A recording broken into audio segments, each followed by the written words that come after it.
대체 왜 전 세계가 한국 타령만 하고 있는 거야? 한국에서 배울 게 뭐가 있다고?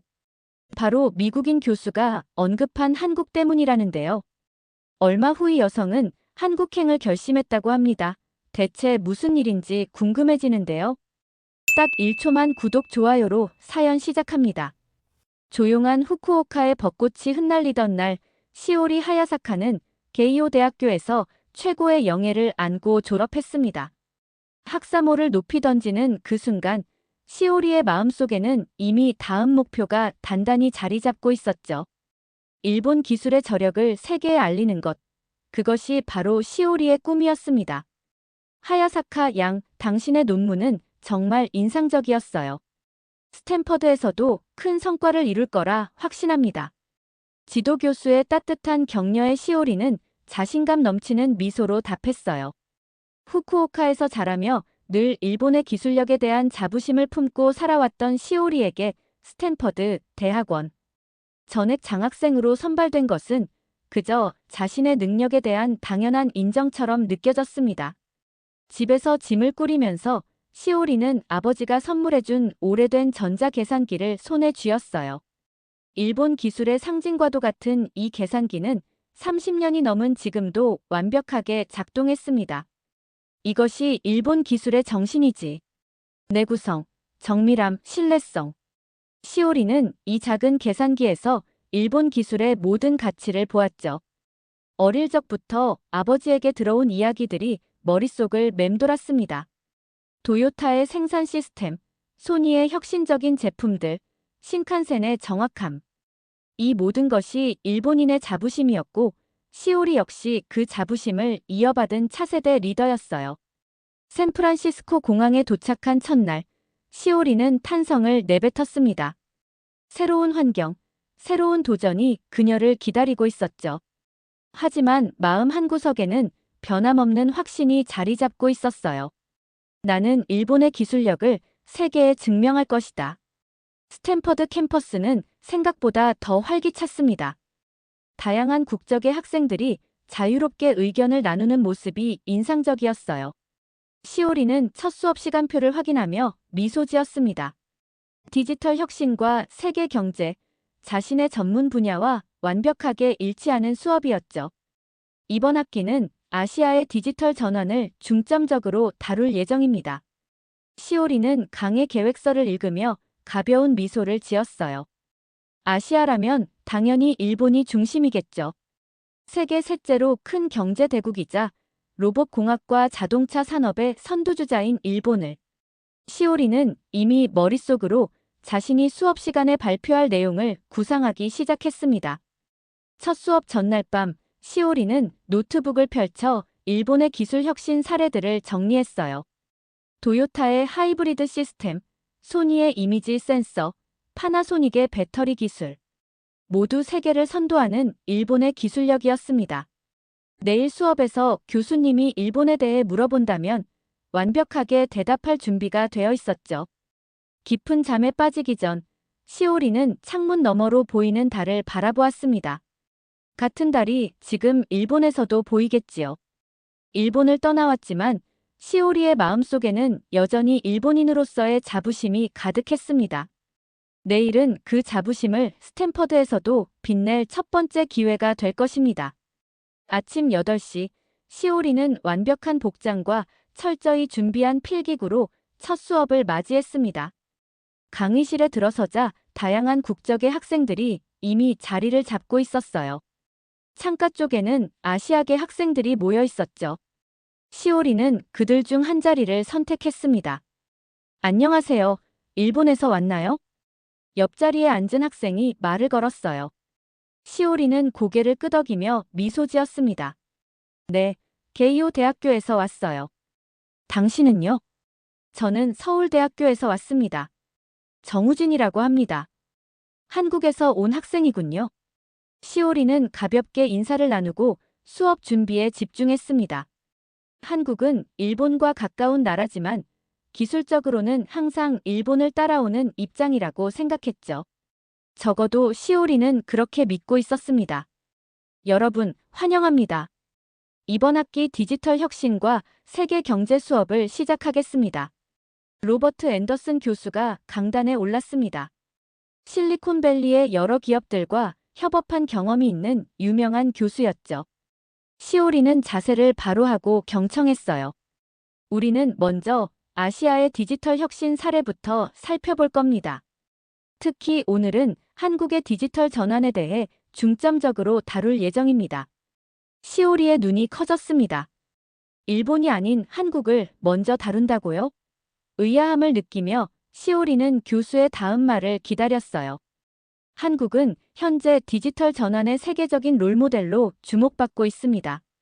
전자정부 시스템, 인프라 디지털화, 모바일 결제 보급률 등 여러 지표에서 세계 최고 수준을 보여주고 있죠. 교수는 스크린에 그래프와 차트들을 보여주기 시작했습니다. UN 전자정부 발전지수에서 한국이 1위를 차지했다는 내용, 모바일 결제 보급률이 98%에 달한다는 통계, 오지역까지 연결되는 오지 네트워크 인프라. 모든 지표에서 한국은 압도적인 수치를 보여주고 있었어요. 반면 일본은 여전히 현금 기반 경제에 머물러 있으며 도장 문화와 종이 서류에 의존하고 있습니다. 시오리의 얼굴이 달아올랐습니다. 교수가 보여주는 다음 슬라이드에는 일본의 디지털 전환 지수가 경제협력개발기구, 국가 중 하위권에 머물러 있다는 내용이 담겨 있었어요. 가슴이 뛰기 시작했습니다. 이건 잘못된 정보일 거야. 일본은 세계 3위의 경제대국이잖아. 어떻게 디지털화가 뒤처질 수 있지? 일본은 하드웨어 중심의 발전에 집중하는 동안 한국은 소프트웨어와 사용자 경험 중심의 혁신을 이루어냈습니다. 이러한 차이가 현재의 디지털 격차를 만들어냈죠. 시오리는 자신도 모르게 손에 힘이 들어가 펜을 꽉 쥐고 있었습니다. 옆에 앉은 정우진이 평온한 표정으로 필기하는 모습이 눈에 들어왔어요. 그의 차분함이 시오리를 더욱 초조하게 만들었습니다. 교수님, 질문이 있습니다. 시오리는 결국 손을 들었어요.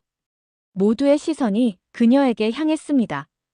일본의 로봇공학과 자동차 산업은 여전히 세계 최고 수준입니다. 이런 부분은 디지털 혁신에 포함되지 않나요? 앤더슨 교수는 고개를 끄덕였습니다. 좋은 지적입니다. 일본의 하드웨어 기술은 분명 뛰어납니다. 하지만 오늘날의 디지털 혁신은 단순한 기기의 발전을 넘어 시스템과 플랫폼, 그리고 사용자 경험의 혁신을 의미합니다. 이 부분에서 일본은 아쉽게도 뒤처지고 있죠. 교실 안에 웃음소리가 들렸습니다. 시오리의 얼굴이 붉어졌어요. 자신의 국가가 공개적으로 비판받는 상황이 너무나 낯설고 당혹스러웠습니다. 수업이 끝날 때까지 시오리는 마치 폭풍우 속에 갇힌 것처럼 혼란스러운 감정에 휩싸였어요. 수업이 끝나고 강의실을 나서는 순간 시오리는 자신의 세계관이 무너지는 것을 느꼈습니다. 항상 자부심을 가지고 있던 일본의 기술력이 세계의 시선으로 보면 그리 대단하지 않다는 사실이 충격으로 다가왔어요. 다음 수업이 시작되기 전 시오리는 도서관에서 밤을 새웠습니다. 교수가 언급한 모든 자료를 찾아보았죠. 혹시라도 교수의 주장이 편향되었을지 모른다는 작은 희망을 품고 있었어요. 하지만 찾아볼수록 부정할 수 없는 현실과 마주하게 되었습니다. UN 전자정부 평가에서 한국은 정말로 연속 4번 1위를 차지했고 일본은 10위권 밖으로 밀려나 있었어요. 모바일 결제 보급률도 일본은 28%에 불과한 반면 한국은 98%에 달했습니다. 디지털 신원 인증 시스템, 블록체인 기반 행정, 원격 의료까지 모든 분야에서 한국은 앞서 있었죠. 이럴 수가 없어. 시오리는 자료들 사이에서 한숨을 내쉬었어요. 어린 시절부터 들어온 일본은 기술 강국이라는 말이 머릿속에서 맴돌았습니다. 그 믿음이 이렇게 쉽게 무너질 수 있다니. 다음 수업 시간, 앤더슨 교수는 더 구체적인 데이터를 가지고 나타났습니다. 오늘은 한국의 오지 네트워크 기술과 일본의 디지털 격차 원인에 대해 살펴보겠습니다. 교수는 한국의 농촌 지역까지 구축된 오지 네트워크 인프라를 설명했어요. 가장 외딴 섬에서도 초고속 인터넷이 가능하다는 사실, 전국 88% 지역에서 5G 서비스가 제공된다는 통계가 화면에 나타났습니다. 반면 일본은 도쿄와 같은 대도시를 제외하면 인터넷 속도와 접근성이 현저히 떨어집니다. 특히 농촌 지역의 디지털화는 심각하게 지연되고 있죠. 시오리는 이번에는 반박하지 않았어요. 대신 모든 내용을 꼼꼼히 메모했습니다. 부정하고 싶었지만 모든 데이터가 명확했어요. 일본의 디지털 지연에는 세 가지 핵심 원인이 있습니다. 첫째, 아날로그 시스템에 대한 과도한 의존성. 둘째, 변화를 꺼리는 기업 문화. 셋째, 디지털 인재 육성의 부족. 교수의 말 한마디 한마디가 시오리의 가슴을 찔렀습니다. 그것은 단순한 비판이 아니라 냉철한 현실 진단이었어요. 시오리가 경험한 일본의 모습과 정확히 일치했기 때문이죠. 한국은 97년 외환위기 이후 국가적 혁신을 이루기 위해 디지털 전환을 적극 추진했습니다. 정부 주도의 인프라 구축, 민간 기업의 혁신, 그리고 국민들의 높은 수용성이 합쳐져 오늘날의 디지털 강국을 만들어냈죠. 앤더슨 교수는 이어서 한글의 디지털 친화적 구조까지 설명했어요. 한글은 모듈식 구조로 디지털 처리와 인공지능 학습에 최적화되어 있다는 분석이었습니다. 반면 일본어의 한자 의존도는 디지털 처리에 복잡성을 더한다고 했죠. 언어까지 불리하다니. 시오리는 절망감을 느꼈어요. 이건 단순한 기술적 차이가 아니라 근본적인 시스템과 문화의 격차였습니다. 한국은 디지털 미래를 향해 달려가는데 일본은 과거의 영광에 머물러 있다는 사실이 너무나 분명해 보였죠. 수업 중간에 앤더슨 교수가 충격적인 말을 던졌습니다. 일본은 현재 디지털 식민지의 위기에 놓여 있습니다. 자체 플랫폼을 구축하지 못한 국가는 결국 다른 나라의 디지털 생태계에 종속될 수밖에 없죠. 시오리의 눈이 커졌어요. 디지털 식민지라니. 과거 제국주의 시대의 강대국이었던 일본이 이제는 디지털 세계에서 식민지가 될 수 있다는 경고였습니다. 이 말은 시오리의 자존심을 완전히 무너뜨렸어요. 옆자리의 정우진은 여전히 차분하게 필기하고 있었습니다. 그의 표정에는 놀라움이나 자랑스러움이 없었어요. 마치 이미 알고 있던 사실을 다시 듣는 것처럼 담담했죠. 그 모습이 시오리는 더욱 괴롭게 느껴졌습니다. 다음 시간에는 학생 발표가 있을 예정입니다. 각국의 디지털 혁신 사례에 대해 준비해 오세요. 수업이 끝나고 시오리는 한동안 자리에서 일어나지 못했습니다. 머릿속이 복잡했어요. 지금까지 믿어온 일본의 우수성이 허상이었다면 자신의 정체성은 무엇인지 혼란스러웠습니다. 도서관으로 향하는 길에 정우진과 마주쳤어요. 시오리는 잠시 망설이다가 그에게 다가갔습니다. 한국의 디지털 전환이 그렇게 뛰어난 줄 몰랐어요. 솔직한 고백이었죠. 정우진은 부드럽게 미소 지었습니다. 많은 외국인들이 그렇게 말해요. 실제로 보시면 더 놀라실 거예요. 그의 말에는 자랑이 아닌 단순한 사실 진술의 어조가 담겨 있었습니다. 그것이 시오리의 마음을 더 불편하게 만들었어요. 발표 준비 시간이 일주일 주어졌습니다. 시오리는 도서관에서 밤낮 없이 자료를 찾았어요. 일본의 디지털 혁신 사례를 어떻게든 발굴해 자존심을 회복하고 싶었습니다. 소니의 최신 센서 기술, 도요타의 자율주행 연구. 아직은 일본이 앞서가는 분야들을 정리했죠. 발표 당일, 시오리는 자신의 차례를 기다리며 떨리는 마음을 진정시키려 했습니다. 먼저 중국, 인도, 싱가포르 학생들의 발표가 이어졌어요. 각국의 디지털 혁신 사례들이 인상적이었지만 시오리는 자신이 준비한 내용이 더 나을 거라고 자신했습니다. 다음은 정우진 학생의 한국의 스마트시티와 블록체인 행정 발표입니다. 앤더슨 교수의 소개에 정우진이 강단으로 올라갔습니다.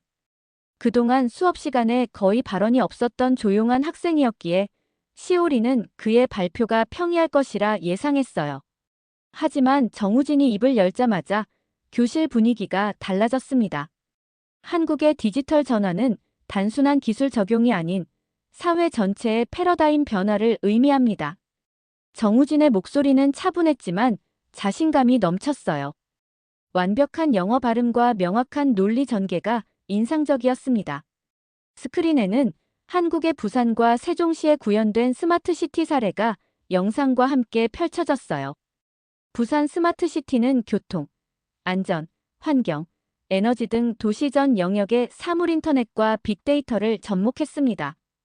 특히 주목할 점은 시민들이 직접 참여하는 디지털 거버넌스 모델을 구축했다는 것입니다.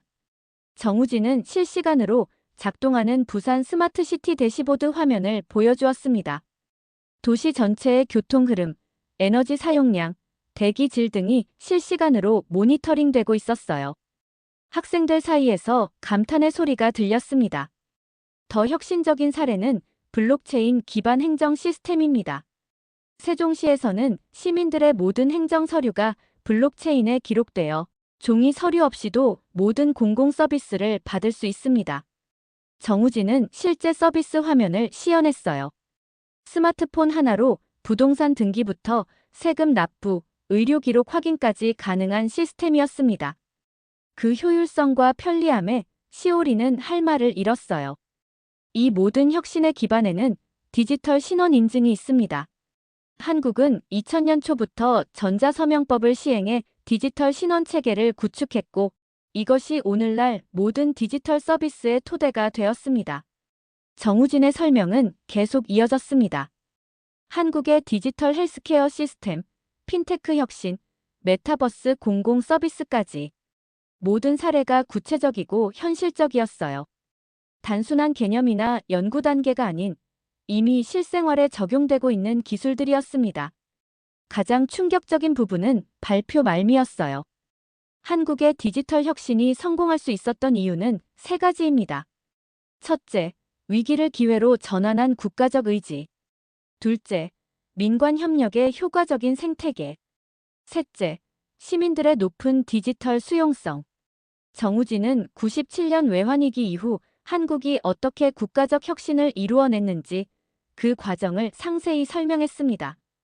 위기 속에서도 포기하지 않고 미래를 준비한 국가의 모습이 그려졌어요.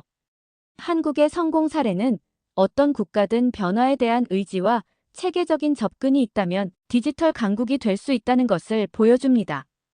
감사합니다. 정우진의 발표가 끝나자 교실에는 열렬한 박수가 이어졌습니다. 앤더슨 교수는 감탄을 숨기지 않았어요. 정말 인상적인 발표였습니다. 특히 실제 구현 사례와 데이터를 바탕으로 한 분석이 뛰어났어요. 시오리는 자신의 발표 자료를 내려다보았습니다. 정우진의 발표와 비교하면 자신이 준비한 내용은 너무 피상적으로 느껴졌어요.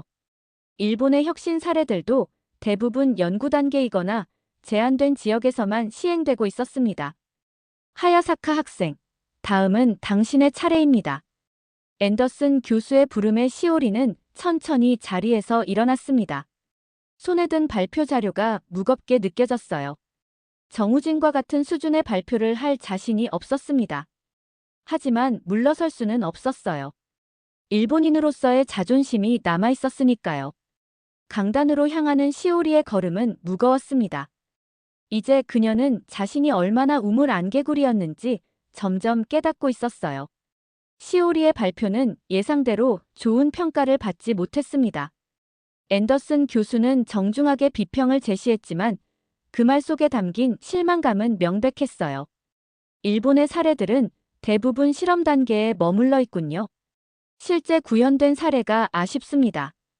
발표가 끝난 후 시오리는 캠퍼스의 벤치에 홀로 앉아 있었습니다. 가을 햇살이 따스했지만 마음은 한없이 차가웠어요.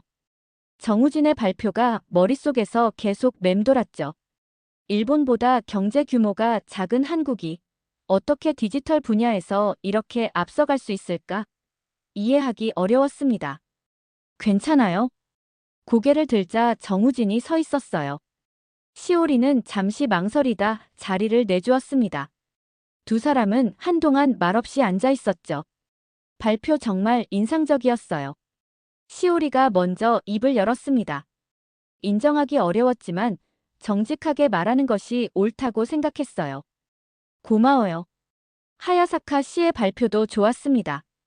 정우진의 위로에 시오리는 쓴웃음을 지었어요. 솔직히 말해도 돼요. 제 발표는 형편없었죠. 일본의 현실을 직시하지 못했으니까요. 정우진은 고개를 저었습니다. 각 나라마다 강점이 다릅니다. 일본의 정밀 제조 기술은 여전히 세계 최고죠. 그의 말에도 시오리의 마음은 위로받지 못했어요. 그날 밤 시오리는 도서관에 틀어박혔습니다. 한국의 디지털 혁신에 관한 모든 논문과 보고서를 찾아 읽기 시작했어요.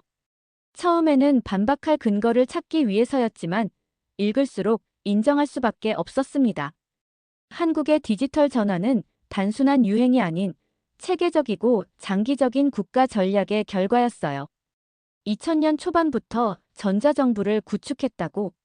그때 우리는 뭐 하고 있었지? 시오리는 일본의 상황을 떠올렸습니다. 종이 서류와 도장에 의존하는 관공서, 현금 위주의 결제 시스템, 팩스기를 여전히 중요하게 사용하는 기업들. 이런 모습이 얼마나 시대착오적으로 보일지 이제야 깨달았어요. 밤이 깊어갔지만 시오리는 계속해서 자료를 찾았습니다. 한국의 디지털 신원 인증 시스템, 공공 데이터 개방 정책, 핀테크 규제 샌드박스. 모든 정책이 체계적이고 미래지향적이었어요. 반면 일본은 기존 시스템을 고수하며 변화를 두려워하는 모습이었습니다. 우리가 이렇게 뒤처지고 있었다니. 시오리의 눈에서 눈물이 흘렀어요. 그것은 단순한 패배감이 아니었습니다. 자신이 믿어왔던 세계관이 무너지는 아픔이었죠.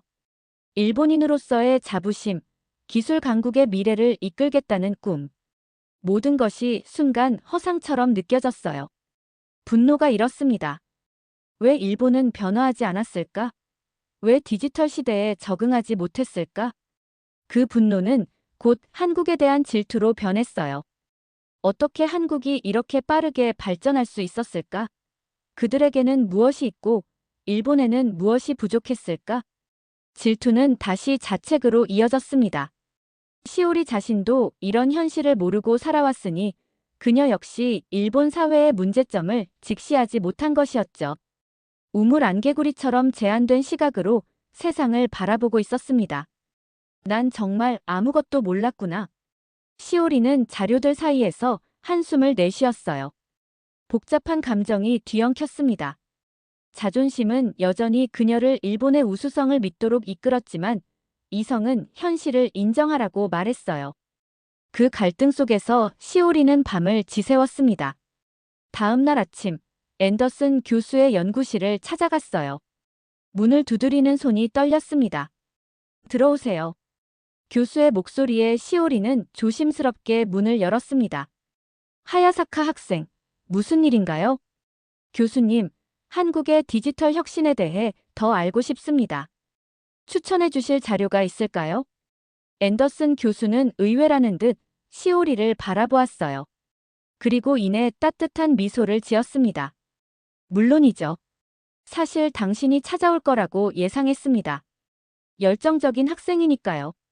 교수는 책장에서 여러 권의 책과 논문들을 꺼내주었어요. 그리고 한 가지 조언을 덧붙였습니다.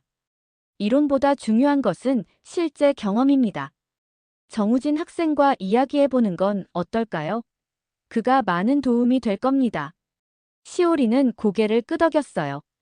자존심이 상했지만 이제는 배움이 더 중요했습니다. 한국의 디지털 혁신을 이해하는 것, 그리고 왜 일본이 뒤처지게 되었는지 이해하는 것. 그것이 시오리의 새로운 목표가 되었어요. 도서관으로 돌아가는 길에 정우진을 마주쳤습니다. 시오리는 깊은 숨을 들이마시고 그에게 다가갔어요. 정우진 씨, 혹시 시간 있으세요? 한국의 디지털 시스템에 대해 더 알고 싶은데 도와주실 수 있을까요? 물론이죠. 기꺼이 도와드리겠습니다. 정우진의 대답은 예상보다 훨씬 따뜻했어요. 시오리가 자존심을 내려놓고 도움을 청한 것이 의외였을 텐데도 그는 자연스럽게 받아들였습니다. 두 사람은 캠퍼스 카페에 자리를 잡았어요. 무엇이 가장 궁금하신가요? 정우진의 질문에 시오리는 잠시 생각했습니다. 너무 많은 질문이 있었지만 가장 근본적인 것부터 시작하고 싶었어요. 한국은 어떻게 이렇게 빠르게 디지털 전환을 이룰 수 있었나요? 일본과 달랐던 점이 무엇인가요? 정우진은 천천히 이야기를 시작했습니다. 위기가 기회였다고 생각합니다. 97년 외환위기는 한국 경제에 큰 시련이었지만 동시에 모든 것을 바꿀 수 있는 계기가 되었어요. 기존 시스템이 무너졌을 때 우리는 완전히 새로운 것을 구축할 수 있었습니다. 시오리는 고개를 끄덕였어요. 일본은 오랜 경제 침체에도 불구하고 근본적인 변화를 시도하지 않았습니다. 버블 경제 붕괴 이후에도 기존 시스템을 고수했죠. 두 번째 요인은 국가적 의지였어요. 정부가 적극적으로 디지털 인프라 구축에 투자했습니다. 2000년 초반부터 전국에 광 케이블을 깔고 전자정부 시스템을 구축했죠. 시오리는 궁금했습니다. 일본도 정부 주도의 경제 발전 모델이 있었는데 왜 디지털 분야에서는 그렇게 하지 않았을까요? 정우진은 잠시 생각하더니 대답했어요. 아마도 성공의 함정이 아닐까요? 일본은 제조업과 하드웨어 중심의 성공 모델이 있었고 그것을 바꿀 필요성을 느끼지 못했을 겁니다. 반면 한국은 계속해서 새로운 성장 동력을 찾아야 했어요. 그의 말이 시오리의 마음에 와닿았습니다. 성공의 함정. 일본이 과거의 영광에 안주하는 동안 다른 나라들은 계속해서 혁신하고 있었던 거죠. 셋째로 중요한 것은 시민들의 높은 수용성입니다. 한국인들은 새로운 기술을 빠르게 받아들이고 적응합니다. 이것이 디지털 전환의 속도를 높였죠. 시오리는 일본 사회를 떠올렸어요. 변화를 꺼리고 전통을 중시하는 문화. 그것이 디지털 혁신의 장애물이 되었을 겁니다. 하지만 전통을 지키는 것도 중요하지 않나요? 일본의 장인 정신이나 세밀한 제조 기술 같은 것들. 시오리의 질문에 정우진은 진지하게 고개를 끄덕였습니다. 물론입니다. 저도 일본의 장인 정신과 제조 기술을 존경해요. 중요한 것은 균형이라고 생각합니다. 전통의 가치를 지키면서도 시대의 변화에 적응하는 것이죠. 시오리는 깊은 생각에 잠겼어요. 균형. 일본은 그 균형을 잃은 것일까요? 대화는 더욱 깊어졌습니다. 정우진은 한국의 디지털 아이디 시스템, 모바일 결제, 전자정부 서비스에 대해 상세히 설명했어요. 스마트폰으로 보여주는 실제 앱들은 시오리에게 신선한 충격이었습니다. 이게 정말 가능하다니. 스마트폰 하나로 모든 것을 할 수 있다니. 시오리는 감탄했어요. 정우진의 설명을 들을수록 일본과 한국의 디지털 격차가 얼마나 큰지 실감할 수 있었습니다. 실제로 한국에 가보면 더 놀라실 거예요. 스마트시티, 디지털 헬스케어, 메타버스 공공서비스. 모두 현실에서 작동하고 있으니까요. 정우진의 말에 시오리는 문득 궁금증이 생겼어요. 정우진 씨는 왜 이런 것들을 자랑스러워하지 않나요? 수업 시간에도 지금도. 그냥 사실만 말하고 있어요. 정우진은 잠시 생각하더니 미소 지었습니다. 왜냐하면 이것이 당연한 일상이기 때문입니다. 한국인들에게 디지털 서비스는 특별한 것이 아니라 일상의 일부예요. 그리고 그는 잠시 망설이다 말을 이었어요. 한국도 처음부터 이렇게 잘했던 것은 아닙니다. 많은 시행착오와 실패를 겪었어요. 중요한 것은 계속해서 변화하려는 의지였다고 생각합니다. 이 말이 시오리에게 큰 울림을 주었습니다. 처음부터 완벽했던 것이 아니라 계속해서 변화하려 했다는 것. 그것이 성공의 비결이었군요. 일본도 변할 수 있을까요? 시오리의 질문에 정우진은 확신에 찬 목소리로 대답했어요. 물론입니다. 일본의 잠재력은 여전히 대단해요. 필요한 것은 변화의 의지와 새로운 시각뿐입니다. 대화가 계속되면서 시오리의 마음속에 작은 희망이 자라기 시작했어요. 일본의 현실은 분명 어려웠지만 변화의 가능성은 여전히 존재했습니다. 그리고 그 변화에 자신이 기여할 수 있다면. 정우진 씨, 정말 감사합니다. 많은 것을 배웠어요. 시오리의 감사 인사에 정우진은 따뜻하게 미소 지었습니다. 언제든지 도움이 필요하시면 말씀해 주세요. 우리는 이웃 나라니까요. 두 사람의 대화는 밤늦게까지 이어졌어요. 처음에는 경쟁자로, 그리고 자존심의 대상으로 여겼던 정우진이 이제는 소중한 배움의 원천이 되었습니다. 시오리의 마음속에 새로운 세계가 열리고 있었어요. 다음 날 아침, 시오리는 앤더슨 교수의 연구실을 다시 찾았습니다. 이번에는 더 구체적인 질문들을 준비해 갔어요. 일본의 디지털 전환 가능성, 극복해야 할 장애물, 나아갈 방향에 대해 논의하고 싶었습니다. 하야사카 학생, 들어오세요. 무슨 일로 오셨나요? 교수는 따뜻하게 시오리를 맞이했어요. 시오리는 긴장된 목소리로 말했습니다. 교수님, 일본의 디지털 미래에 대해 이야기하고 싶습니다. 정말로 일본에 희망이 있을까요? 앤더슨 교수는 의자를 가리키며 시오리를 앉도록 했어요. 그리고 진지한 표정으로 말을 이어갔습니다. 물론 희망은 있습니다. 일본은 여전히 엄청난 기술적 역량과 인적 자원을 가진 나라죠. 하지만 반드시 명심해야 할 것이 있어요. 교수가 잠시 말을 멈추었다가 강조했습니다.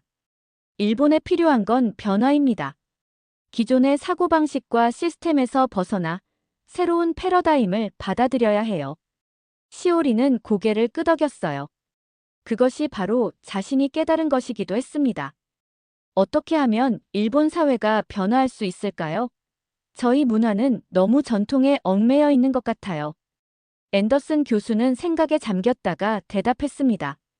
변화는 항상 젊은 세대에서 시작됩니다. 당신과 같은 학생들이 해외에서 새로운 시각을 배우고 그것을 일본에 가져가 변화의 씨앗을 심는 거죠. 교수의 말이 시오리의 마음에 깊이 와닿았어요. 자신이 변화의 시작점이 될 수 있다는 생각은 두렵지만 동시에 설레는 것이었습니다. 하지만 혼자서는 힘들 것 같아요. 일본의 기업 문화, 관료주의, 모두 변화를 거부하는 요소들이잖아요. 시오리의 우려에 교수는 미소를 지었습니다. 혁신은 항상 소수에서 시작됩니다. 처음에는 당신 혼자일 수도 있어요. 하지만 점차 뜻을 같이 하는 사람들이 모일 겁니다. 변화는 그렇게 일어나는 법이죠. 그 말을 듣고 있자니 시오리는 문득 정우진이 했던 말이 떠올랐어요. 처음부터 한국이 잘했던 게 아니라 바꾸려는 노력이 있었기 때문이라는 말이 있었습니다. 앤더슨 교수는 반가운 표정을 지었어요. 정확합니다. 정우진 학생과 이야기를 나눴군요. 그는 한국의 디지털 전환에 대해 잘 알고 있죠. 시오리는 고개를 끄덕였습니다. 네, 많은 도움이 되었어요. 한국이 겪었던 과정을 들으면서 일본도 변할 수 있다는 희망을 얻었습니다. 교수의 표정이 밝아졌어요. 바로 그겁니다. 다른 나라의 성공 사례를 배우는 것, 그것이 첫 걸음이에요. 하지만 단순히 모방하는 것이 아니라 일본만의 강점과 결합시켜야 합니다. 시오리는 궁금했어요. 일본만의 강점이라면 어떤 것이 있을까요? 앤더슨 교수는 손가락을 하나씩 들며 설명했습니다. 첫째, 정밀 제조 기술. 둘째, 장인 정신과 품질에 대한 헌신. 셋째, 로봇 공학과 자동화 기술. 넷째, 세계적인 브랜드 파워. 이런 강점들을 디지털 혁신과 결합한다면 일본만의 새로운 경쟁력을 만들 수 있을 겁니다. 시오리의 눈이 반짝였어요. 그것은 단순한 모방이 아닌 일본만의 고유한 길을 찾는 것이었습니다. 디지털과 아날로그의 조화, 정밀 기술과 사용자 경험의 결합, 가능성이 보이는 것 같아요. 교수는 시오리의 열정에 미소 지었습니다. 그렇습니다. 단순히 디지털화하는 것이 아니라 일본의 전통적 가치를 디지털 시대에 맞게 재해석하는 것이죠. 그것이 일본이 나아가야 할 방향입니다. 대화가 깊어지면서 시오리의 마음속에는 점점 더 구체적인 비전이 형성되기 시작했어요. 일본의 디지털 미래, 그리고 그 미래에 자신이 기여할 수 있는 방법들. 교수님, 한 가지 더 여쭤보고 싶은 게 있습니다. 저는 무엇부터 시작해야 할까요? 앤더슨 교수는 잠시 생각하더니 대답했어요. 직접 경험하는 것이 가장 중요합니다. 이론적으로 아는 것과 실제로 경험하는 것은 완전히 다르죠. 한국이나 다른 디지털 선진국에 가서 그들의 시스템을 직접 체험해 보세요. 그리고 그 경험을 일본에 가져가는 겁니다. 시오리의 마음속에 큰 결심이 자리 잡기 시작했어요. 직접 한국에 가서 배우는 것. 생각만 해도 두렵지만 동시에 설레는 일이었습니다. 정말 감사합니다, 교수님. 많은 것을 깨달았어요. 앤더슨 교수는 시오리의 어깨를 가볍게 두드렸습니다. 당신은 이미 변화의 첫걸음을 내딛었어요. 자신의 한계를 인정하고 배우려는 자세를 갖춘 것만으로도 큰 성장입니다. 연구실을 나서는 길에 시오리는 마음속으로 큰 결심을 했어요. 이제 더 이상 피할 수 없는 현실이었습니다. 일본은 변해야 하고 그 변화에 자신이 기여해야 했죠. 그리고 그 첫걸음은 겸손하게 배우는 것에서 시작된다는 것을. 캠퍼스를 걸으며 시오리는 정우진을 찾기로 마음먹었습니다. 그에게 더 많은 것을 배우고 그리고 더 큰 결심을 이야기하고 싶었어요. 스탠퍼드의 가을이 깊어가는 어느 날 시오리는 캠퍼스 메인 광장의 벤치에 정우진을 초대했습니다. 며칠 동안 고민한 결정을 그에게 먼저 말하고 싶었어요. 붉게 물든 단풍 아래 두 사람은 나란히 앉았습니다. 무슨 일인가요? 갑자기 만나자고 해서 놀랐어요. 정우진의 질문에 시오리는 깊은 숨을 들이마셨습니다. 그리고 결심한 듯 입을 열었어요. 한국에 가기로 했어요. 교환학생으로요. 정우진의 눈이 커졌습니다. 놀라움이 역력했어요. 정말요? 언제부터 그런 생각을? 시오리는 미소 지었습니다. 처음으로 진정한 미소를 지을 수 있었어요. 결정을 내리고 나니 마음이 한결 가벼워졌기 때문이었죠. 앤더슨 교수님과 상담했어요. 스탠퍼드와 서울대학교가 교환학생 프로그램을 운영하고 있대요. 내년 봄학기부터 1년간 교환학생으로 갈 수 있을 것 같아요. 정우진은 여전히 놀란 표정이었습니다. 갑작스러운 결정 같은데. 정말 확신하시나요?